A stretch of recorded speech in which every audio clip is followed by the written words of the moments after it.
प्रशासकीय कार्यालय, जिल्हाधिकारी कार्यालय, प्रभाग समिती कार्यालय,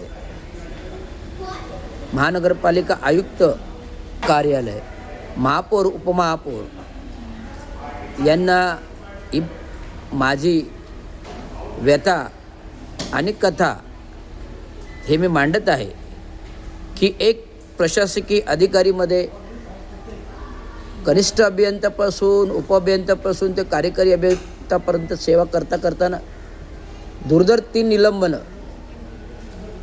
2014मध्ये DPCमध्ये प्रमोशनमध्ये अग्रगण्य असताना 50% पदवी 50% पदवी अग्रक्रम SC जातीतून माझा प्रथम होता, परंतु 2014मध्ये प्रभारी उपायुक्त संदीपजी माळवी हे प्रभारी होते, जनसंपर्क अधिकारी प्रभारी उपायुक्ताला कुठलेही सक्षम पॉवर नाही आहेत. प्रमोशन करायचे आयुक्त असीमजी गुप्ता होते.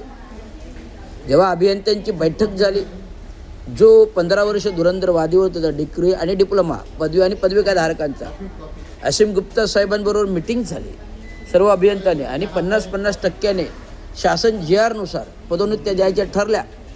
आता या पदोन्नतीच्या क्रमामध्ये 4 पदे ही पदविकाधारक आणि 6 पदे ही पदवीधारक, पदविका आणि पदवी अशी पदं जर आली आणि ह्या पदांमध्ये जर पाहणी केली असता 4 पदे खुली, 1 वर्ग VGNT आणि 1 SCचं पद असताना केवळ रवींद्र शिंदे हा बाहेरगावी होता, तेवढा चान्स मिळाला पदाचं DPCमधून हटवण्याचं, ते संदीप माळवीने केलं. आता संदीप माळवीचा हा शेवटचा महिना आहे सेवानिवृत्तीचा.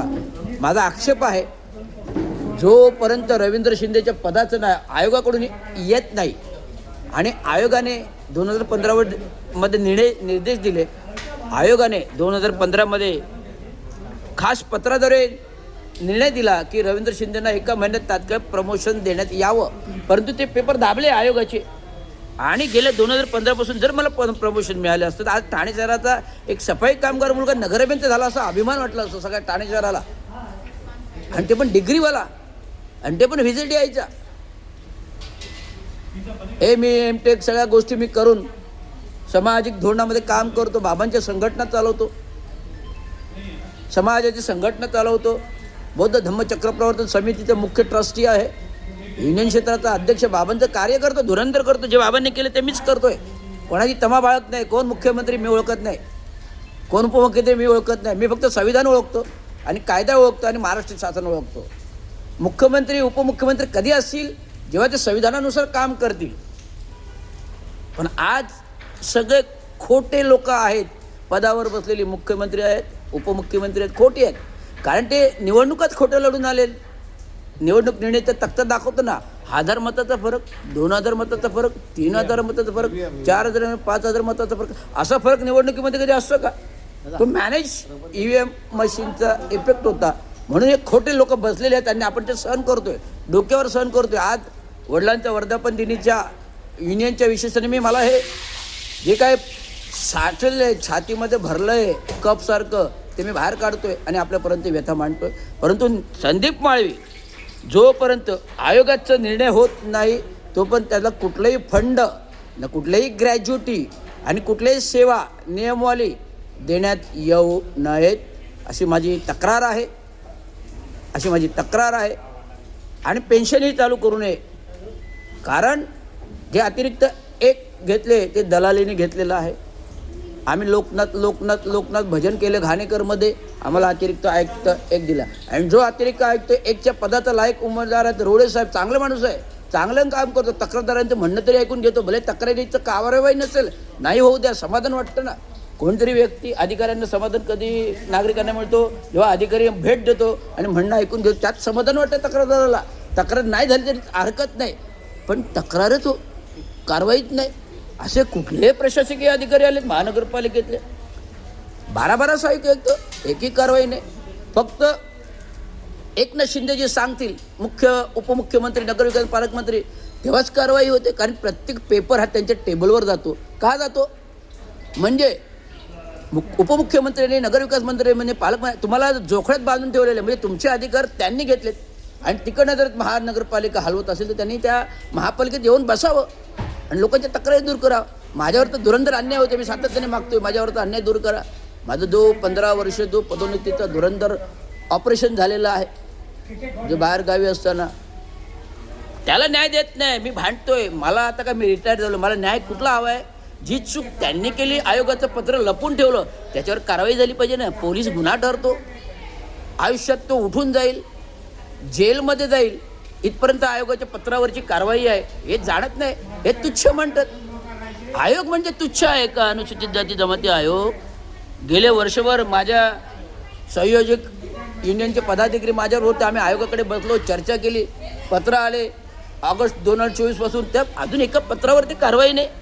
तुमचा रिपोर्टच येत नाही. कालच 29 मेला पुन्हा आनंद अडसुळ्यांची आयोगाचे अध्यक्षांची नोटीस आली, तिसरी नोटीसची खबर घेत नाही आयुक्त. म्हणजे आयुक्त पण जेल, अतिरिक्त आयुक्त पण जेल, उपायुक्त पण जेल. हे धोरण आहे का? ते मी करणार रवींद्र शिंदे आया. जोपर्यंत संविधानिक न्याय मिळत नाही, जोपर्यंत आमचा आरक्षणाचा पीडित माणूस जो आता आरक्षण उपवर्गीकरण करतोय, मी लढ्यामध्ये काय गेलो नाही, कारण आरक्षण उपवर्गीकरण भांडायचं, तो आरक्षण पीडित आहे, तो आंदोलन काय करणार?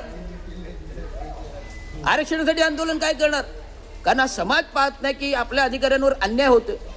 अन्याय करणारे हे आपल्याच जातीचे जमातीचे लोक बाबासाहेबांचं नाव घेतात, पदावर बसतात आणि आपल्याच लोकांना अन्याय करून मागे घटतात आणि भ्रष्टाचारी लोकांना वरती नेतात.